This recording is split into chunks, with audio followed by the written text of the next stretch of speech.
Hola, buenos días. Hoy vamos a estudiar el sistema solar y la gravedad. Vamos a empezar viendo la presentación que hay al lado del título, en la mano rosa. Le damos.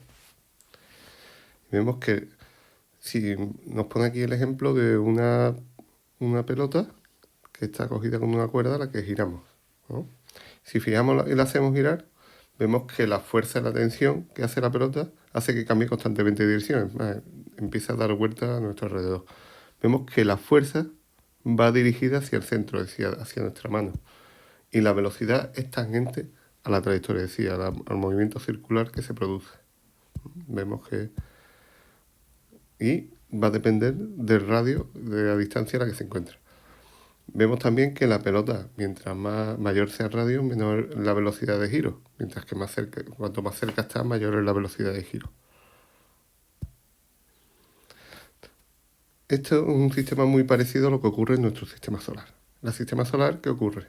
Que la Tierra orbita alrededor del Sol.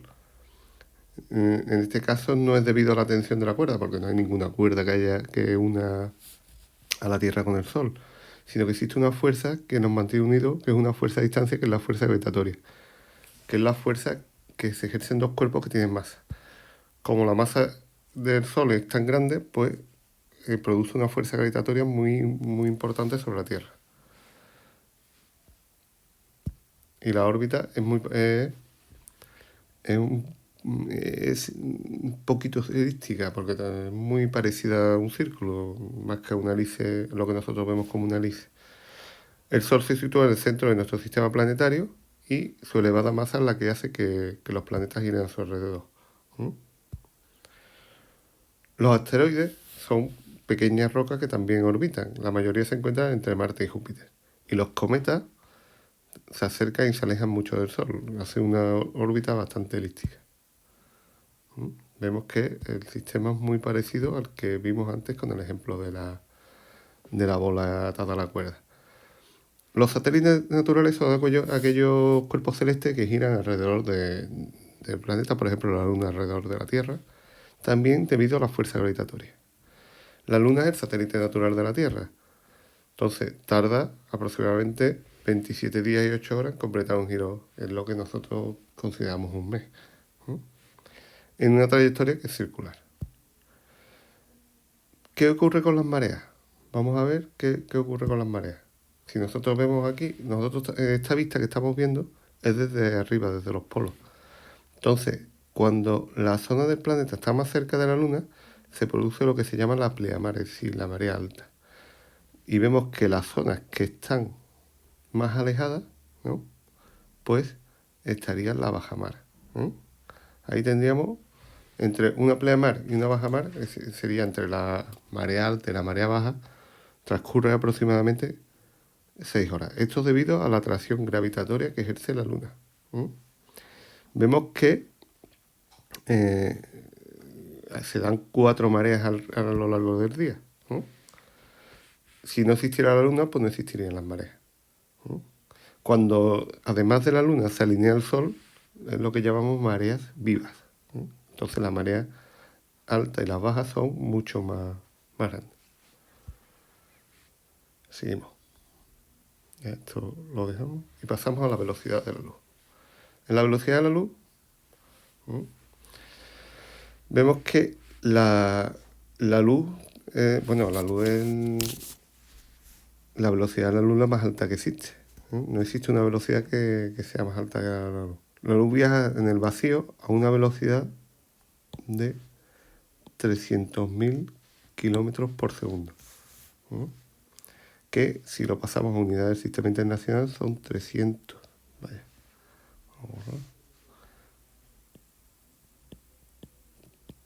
300 millones de metros por segundo. Sería multiplicar 300.000 kilómetros por segundo por 1000 para pasar los metros por segundo.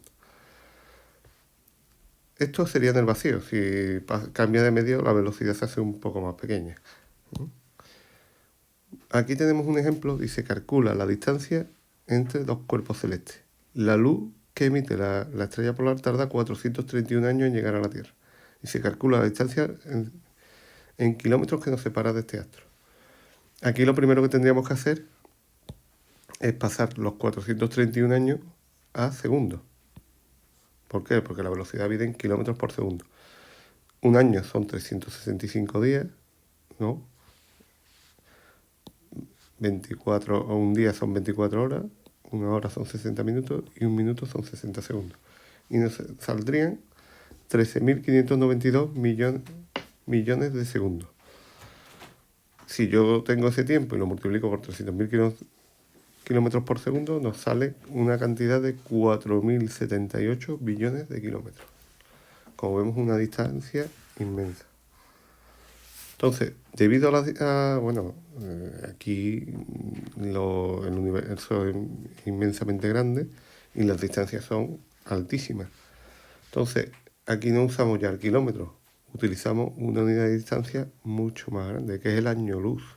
Un año luz que es la distancia que recorre la luz en un año. Decimos que la estrella polar se encuentra a 431 años luz de la Tierra, porque un rayo que veamos nosotros venir de esa estrella salió hace 431 años en salir de ella. Sí, que si esa estrella desapareció hace 200 años, nosotros no lo sabemos todavía.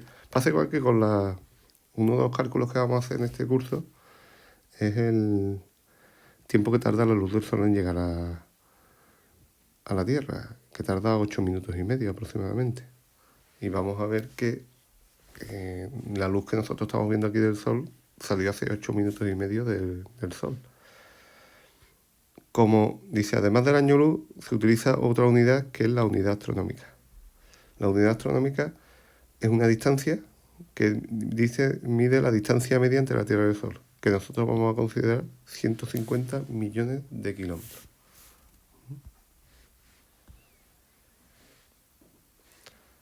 El universo.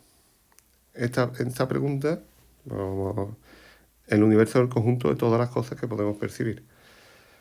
Las galaxias son conjuntos de millones de estrellas, polvo estelar. Nosotros la galaxia en la que nos encontramos es la Vía Láctea. Os aconsejo que veáis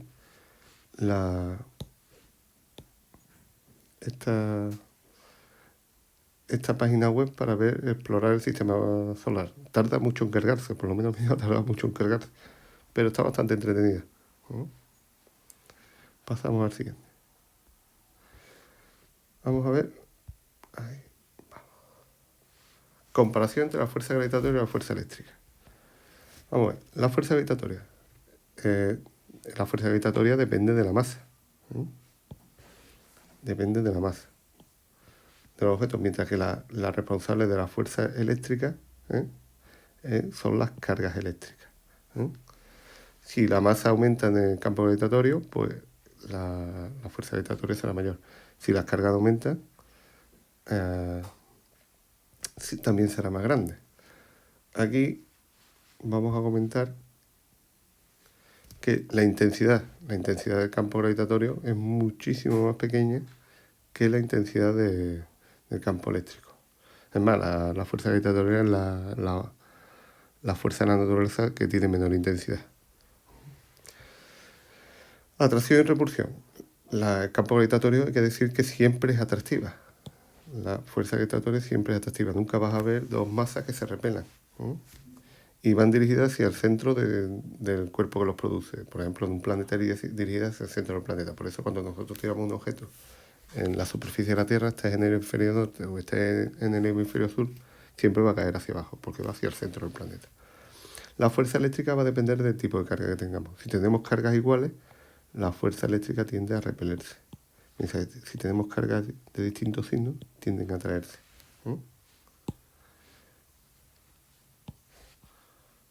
La distancia. Ambas depende de la fuerza, tanto gravitatoria como eléctrica, depende de la distancia. Mientras más cerca estén, mayor es la fuerza, mientras más lejos estén, menor es la fuerza. Disminuye al disminuir la guerra. Bueno, espero que la explicación haya resultado útil y nada, hasta luego.